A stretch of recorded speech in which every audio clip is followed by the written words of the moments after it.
Hello everyone, मैं हूं शिता और आप देख रहे हैं स्टडी कॉमर्स। इस वीडियो में हम डिस्कस करेंगे बैंकिंग एंड फाइनेंशियल इंस्टीट्यूशंस के कुछ क्वेश्चंस जो यूजीसी नेट दिसंबर 2023 में पूछे गए हैं। तो चलिए शुरू करते हैं। पहला क्वेश्चन है, which one of the following digital payment system is developed and managed by NPCI, that is national payment corporation of India. Options हैं पेटीएम, भारत पे, मास्टर कार्ड और रूपे।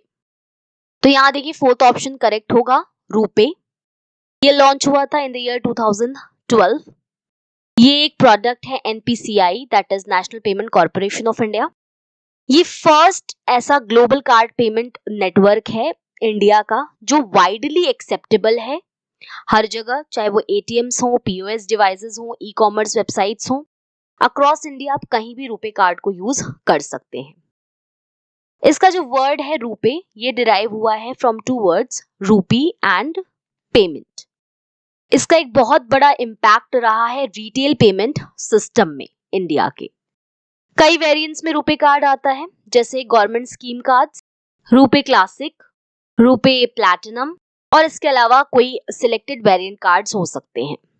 कई तरीके की बेनिफिट्स हैं जो रुपे कार्ड प्रोवाइड करता है या प्रिविलेजेस हैं जो प्रोवाइड करता है, जैसे कि इंटरनेशनल एक्सेप्टेंस, डोमेस्टिक और इंटरनेशनल एयरपोर्ट्स के लॉन्च एक्सेस मिलती है। इसके अलावा इंश्योरेंस कवरेज, कई सारे अच्छे मर्चेंट ऑफर्स भी आपको रुपे कार्ड पर मिलते हैं। इसके अलावा कैशबैक्स हैं और हेल्थ से रिलेटेड बेनिफिट्स भी आपको रुपे कार्ड से मिलते हैं। रुपे आरबीआई का जो एक लेस कैश इकोनॉमी बनाने का एक इनिशिएटिव है, उसको फुलफिल करने में मदद करता है। बाकी अगर हम देखें पेटीएम फाउंड किया गया है bye Vijay Shekhar Sharma under 197 communication. Bharat पे एक इंडियन फिनटेक कंपनी है जो कि डिजिटल पेमेंट और फाइनेंशियल सर्विसेज प्रोवाइड करती है स्मॉल मर्चेंट्स को। इसके अलावा मास्टर कार्ड क्या है, एक अमेरिकन मल्टीनेशनल पेमेंट कार्ड है जो कार्ड सर्विसेज प्रोवाइड करता है और इसका हेडक्वार्टर न्यूयॉर्क में है। नेक्स्ट क्वेश्चन है, which one of the following committees has suggested the establishment of NBFC's regulatory framework? NBFC's non-banking financial corporations. Options है राज स्टडी ग्रुप, चक्रवर्ती कमेटी, वागुल कमेटी और शाह कमेटी।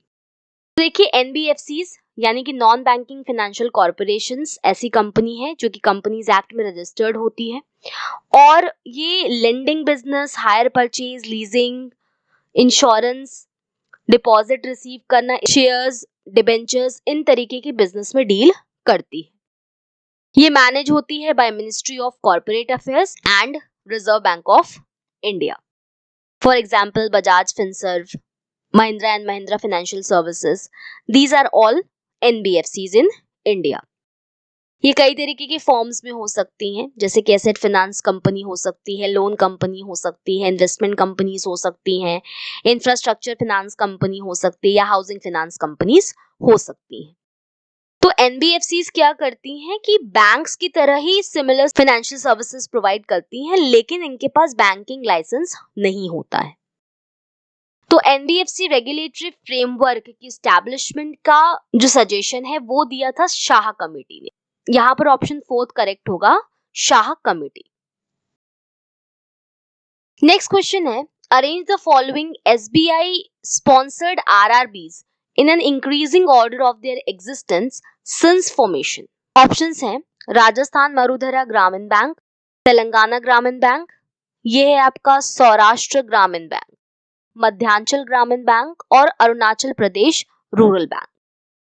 तो रीजनल रूरल बैंक्स यानी कि RRBs, ये एक शेड्यूल्ड कमर्शियल बैंक्स होती हैं। Rural areas या जो अंडर प्रिविलेज्ड एरियाज हैं वहां पर बैंकिंग सर्विसेज प्रोवाइड करती हैं और ये हेल्प करती हैं फाइनेंशियल इंक्लूजन लाने में इन द बैकवर्ड एरियाज। जो रीजनल रूरल बैंक्स हैं आरआरबीज, इनकी जो एस्टैब्लिशमेंट होती है वो कोलैबोरेशन में होती है। तो आरआरबीज क्या होते हैं, कोलैबोरेशन में बनते हैं विद सेंट्रल गवर्नमेंट और state government and sponsoring commercial bank. RRBs establish हुए हैं by passing ordinance on 26 September 1975 under RRB act 1976। RRBs को स्टैब्लिश करने का जो रिकमेंडेशन है वो दिया है नरसिम्हम कमेटी ने। इनको रेगुलेट करती है आरबीआई। इसके अलावा ये सुपरवाइज किए जाते हैं बाय नबार्ड। तो यहाँ पर देखिए एसबीआई स्पॉन्सर्ड आरआरबीज की बात की जा रही है, जिनको हमें एग्जिस्टेंस के हिसाब से सही सीक्वेंस में लगाना है। तो देखिए सबसे पहले दिया हुआ है राजस्थान मरुधरा ग्रामीण बैंक। ये बनाया गया था 1 अप्रैल 2014 में। दूसरा है तेलंगाना ग्रामीण बैंक। तो जो तेलंगाना ग्रामीण बैंक है इसका पहले नाम था डेक्कन ग्रामीण बैंक, जो कि बनाया गया था 24 मार्च 2006 में। 20 अक्टूबर 2014 से इसे हम एज तेलंगाना ग्रामीण बैंक जानते हैं। नेक्स्ट है सौराष्ट्र ग्रामीण बैंक। सौराष्ट्र ग्रामीण बैंक बनाया गया था 1978 में। अगला है मध्यांचल ग्रामीण बैंक, ये आपका एमपी में है। ये बना है 1 नवंबर 2012 में।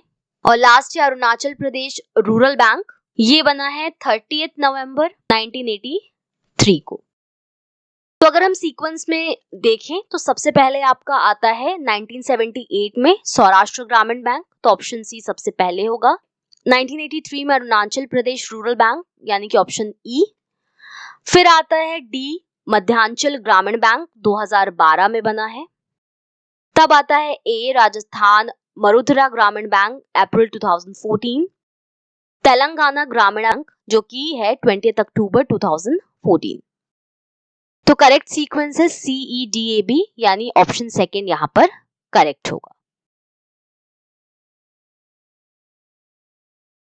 नेक्स्ट क्वेश्चन है which of the following are the objectives of IMPS immediate payment service? Options हैं to enable bank clients to use mobile instruments as a channel for accessing their bank accounts and remit funds.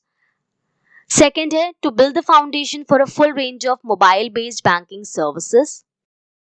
To subserve the goal of RBI in digital payments. Next है to make payments simpler with mobile number of the beneficiary. और last है to restrain a nationwide payment system facilitating one to one fund transfer. तो IMPS immediate payment service ये found हुआ था on 22 नवंबर 2010 में। इसका owner है NPCI, that is national payment corporation of India.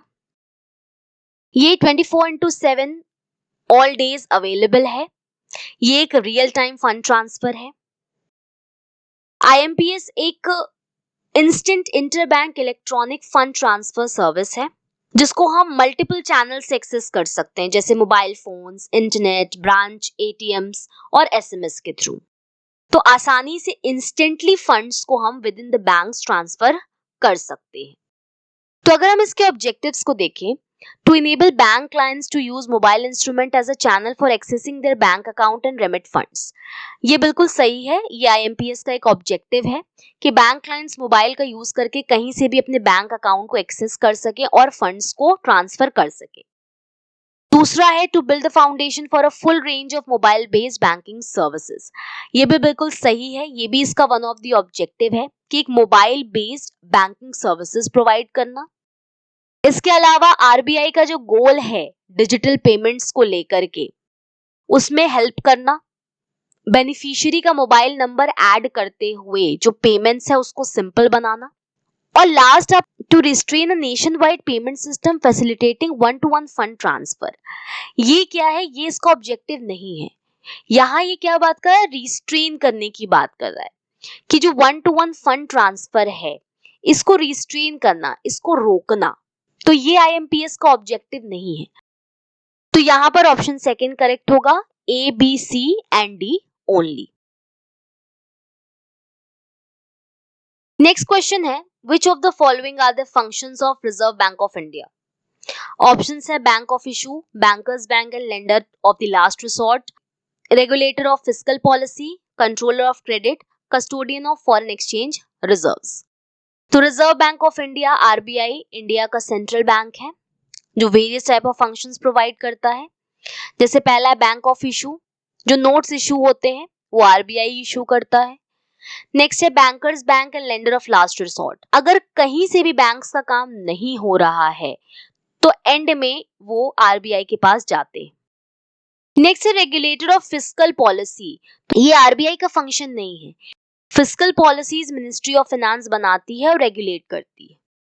Next है कंट्रोलर ऑफ क्रेडिट। इकोनॉमी में जो क्रेडिट फ्लो कर रहा है उसको कंट्रोल करने का काम भी आरबीआई करती है थ्रू वेरियस मेथड्स। वो क्वांटिटेटिव भी हो सकते हैं, क्वालिटेटिव भी हो सकते हैं, जैसे bank rate, repo rate, reverse repo rate. Last है custodian of foreign exchange reserves. तो आरबीआई फॉरेन एक्सचेंज रिजर्व्स का एक कस्टोडियन की तरह भी एक्ट करता है। तो ये भी ऑप्शन करेक्ट होगा। तो यहाँ पर देखिए option A, option B, option D और ऑप्शन ई, ये चारों ही फंक्शंस हैं आरबीआई। तो यहाँ पे देखिए सेकंड ऑप्शन करेक्ट होगा, A B D and E only. Reserve bank of India पे मैंने ऑलरेडी एक वीडियो बनाया हुआ है, तो आप अगर डिटेल में जानना चाहते हैं इसके बारे में तो आई बटन पे क्लिक करके आप इस वीडियो को देख सकते हैं। नेक्स्ट क्वेश्चन है, given below are two statements. Statement 1 है the ordinary treasury bill that are marketable and have a secondary market are issued to the public and financial institutions. दूसरा है ad hoc treasury bills are issued only in favour of reserve bank of India which is authorised to issue currency notes against them. हमें correct option choose करना है। तो सबसे पहले treasury bills, जिन्हें हम टी बिल्स के नाम से भी जानते हैं, ये एक oldest short term money market instrument है। ये सेल किए जाते हैं by RBI on behalf of government of India. जो टी बिल्स होते हैं इन्हें जीरो कूपन बॉन्ड्स इसलिए कहते हैं क्योंकि जब ये इशू किए जाते हैं तो फेस वैल्यू पे डिस्काउंट पर इनको इशू किया जाता है और एट द मैच्योरिटी रिडीम होते हैं एट पार। टी बिल्स को शॉर्ट टर्म लिक्विडिटी जो शॉर्टफॉल्स होती हैं इसको मैनेज करने के लिए, इससे बाहर निकलने के लिए टी बिल्स को इशू किया जाता है। एक टी बिल है, उसकी जो फेस वैल्यू है वो 100 रुपए है। इसको जब इशू किया गया तो इशू किया गया 98 रुपीज पे। तो जो ये 2 रुपए है ये क्या कहलाएगा, इंटरेस्ट कहलाएगा। तो टी बिल्स एक नेगोशिएबल इंस्ट्रूमेंट है और मिनिमम अमाउंट जो है टी बिल्स का वो है ₹25,000।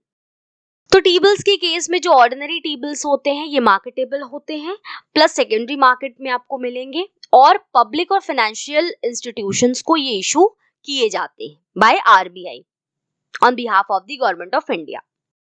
लेकिन जो एडहॉक ट्रेजरी बिल्स होते हैं इनको आरबीआई की फेवर में इशू किया जाता है, यानी कि जो एडहॉक ट्रेजरी बिल्स होते हैं इनको जनरल पब्लिक को नहीं दिया जाता है बल्कि आरबीआई इनको खरीदती है और इनके अगेंस्ट नोट्स को इशू कर सकती है, यानी टेंडर्स के थ्रू एडहॉक बिल्स को सेल नहीं किया जाता है।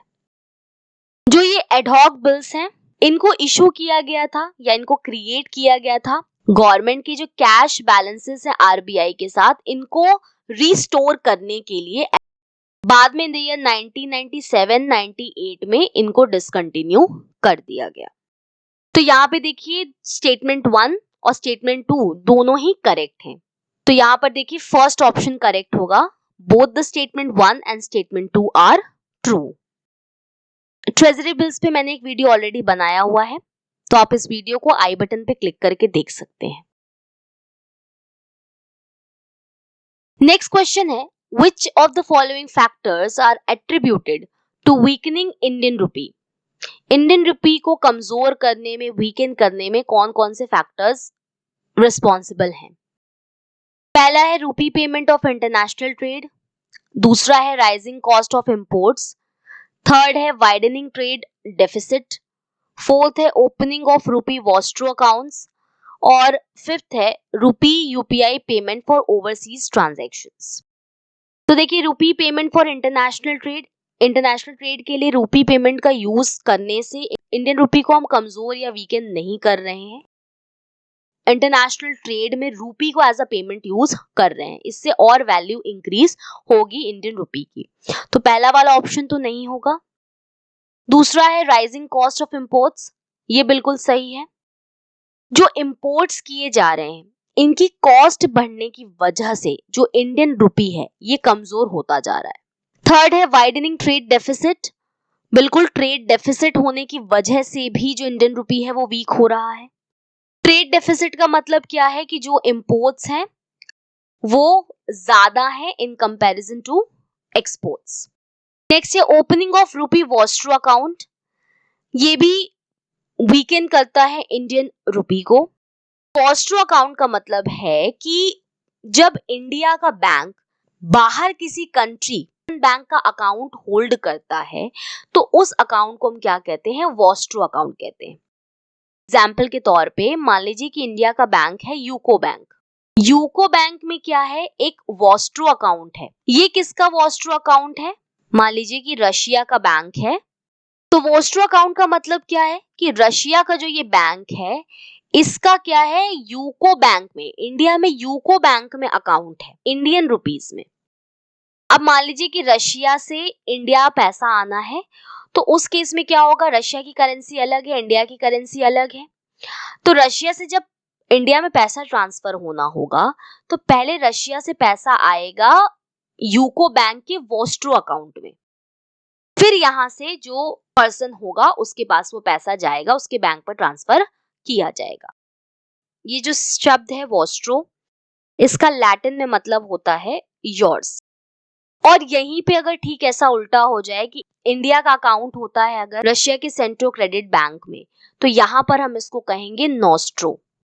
इंडिया का अगर फॉरेन बैंक में अकाउंट है तो वो क्या कहलाएगा, नॉस्ट्रो अकाउंट। और लास्ट दिया है रूपी UPI payments for overseas transactions, ये भी सही ऑप्शन नहीं है। तो यहाँ पर देखिए ऑप्शन बी करेक्ट होगा, सी करेक्ट होगा और डी करेक्ट होगा। तो यहाँ पर देखिए फोर्थ ऑप्शन करेक्ट होगा, B C and D only. Next question है, which one of the following are disposed to promote financial inclusion?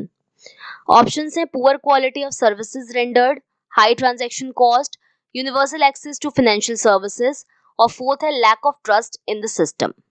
तो फाइनेंशियल इंक्लूजन का मतलब है कि सभी इंडिविजुअल्स को जो फाइनेंशियल सर्विसेज हैं वो उपलब्ध कराई जा सके, फाइनेंशियल सर्विसेज पर उनकी टाइमली एक्सेस हो, उनको क्रेडिट प्रोवाइड हो सके जब उनको रिक्वायरमेंट हो। स्पेशली जो वल्नरेबल ग्रुप्स हैं या जो वीकर सेक्शन है सोसाइटी का, जहां तक जो बैंक्स हैं या फाइनेंशियल सर्विसेज है वो पहुंच नहीं पा रही हैं, ऐसे वीकर सेक्शन को या जो लोअर इनकम ग्रुप के लोग हैं उनको affordable cost per credit available हो और जो भी फाइनेंशियल सर्विसेज हैं उनको उसका एक्सेस मिल सके, ये फाइनेंशियल इंक्लूजन करता है। बैंकिंग प्रोडक्ट्स के साथ साथ जो इंश्योरेंस है या अदर फैसिलिटीज हैं वो भी जो वीकर सेक्शन है या जो सेक्शन अनटच्ड है उनको मिल सके, यानी सभी को जो भी बैंकिंग सर्विसेज है, फाइनेंशियल सर्विसेज है वो उपलब्ध कराई जा सके। ये मेन एम होता है फाइनेंशियल इंक्लूजन का। फाइनेंशियल इंक्लूजन के थ्रू हम पॉवर्टी को रिड्यूस कर सकते हैं, इनइक्वालिटी को कम कर सकते हैं। फाइनेंशियल इंक्लूजन के थ्रू आपको इकोनॉमिक ग्रोथ देखने को मिलेगी। तो इस तरीके के कई बेनिफिट्स हो सकते हैं फाइनेंशियल इंक्लूजन होने से। इन सभी पॉइंट में से कौन सा ऐसा पॉइंट है जो फाइनेंशियल इंक्लूजन को प्रमोट करता है? तो देखिए पुअर क्वालिटी ऑफ सर्विसेज अगर दी जा रही हैं तो ये फाइनेंशियल इंक्लूजन को प्रमोट नहीं करता है, हमें अच्छी और बेटर सर्विसेज प्रोवाइड करना है। नेक्स्ट है हाई ट्रांजैक्शन कॉस्ट, ये भी प्रमोट नहीं करता है। अगर हाई ट्रांजैक्शन कॉस्ट होगा तो फाइनेंशियल इंक्लूजन करना उतना पॉसिबल नहीं हो पाएगा। थर्ड है universal access to financial services, ये बिल्कुल सही है। फाइनेंशियल इंक्लूजन का मेन जो मोटिव है, मेन जो ऑब्जेक्टिव है वो क्या है कि यूनिवर्सल एक्सेस हो सके फाइनेंशियल सर्विसेज की, सभी को फाइनेंशियल सर्विसेज अवेलेबल हो, उनको मिल सके। और लास्ट है lack of trust in the system, ये भी ऑब्जेक्टिव नहीं है या ये भी फाइनेंशियल इंक्लूजन को प्रमोट नहीं करता है। तो थर्ड ऑप्शन जो है यहां पर वो करेक्ट होगा, universal access to financial services. अगर आप हमारे लेक्चर्स की फ्री पीडीएफ डाउनलोड करना चाहते हैं तो आप हमें टेलीग्राम पर ज्वाइन कर सकते हैं। इससे रिलेटेड इन्फॉर्मेशन आपको डिस्क्रिप्शन बॉक्स में मिल जाएगी या फिर इस क्यूआर कोड को स्कैन करके भी आप हमें ज्वाइन कर सकते हैं। तो आज की इस वीडियो में हमने पढ़ा बैंकिंग एंड फाइनेंशियल इंस्टीट्यूशंस के क्वेश्चंस को। होपफुली ये चीजें आपको समझ में आई होंगी। Thank you.